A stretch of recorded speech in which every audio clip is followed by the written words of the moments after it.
Dish করে দিবে, dish করে দিবে, ফিনিশ করে দিবে। আপনাদেরকে যদি বাঁচতে হয় এই মান্নান সাহেবকে দানের শীষে সিল মেরে তারেক রহমানকে প্রধানমন্ত্রী বানাবেন। তারেক রহমান হাসিনার মতো এক কলমের খোঁচায় 33 লক্ষ মামলা ডিশ করে দিবে, ডিশ করে দিবে, ফিনিশ করে দিবে। ধানের শীষের যদি সিল মারতে ভুল করেন তাহলে পরবর্তী জীবন বেগম খালেদা জিয়ার মতো কারাগারে ঢুকতে ঢুকতে মরতে হবে আপনাদের।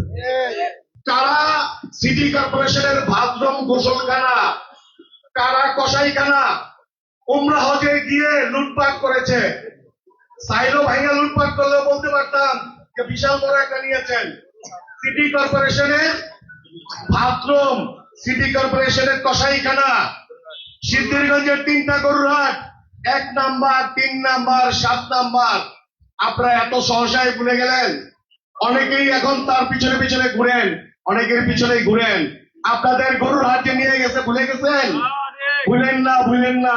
আমরা দীর্ঘ 17 বছর আন্দোলন সংগ্রাম করেছি আমাদের প্রতীকের জন্য, আমাদের দলের জন্য। কথায় আছে নেতার চেয়ে দল বড়, দলের চেয়ে দেশ বড়। সুতরাং আমরা 17 বছর আন্দোলন করেছি দেশের জন্য, দেশের মানুষের জন্য এবং আমাদের দলের জন্য।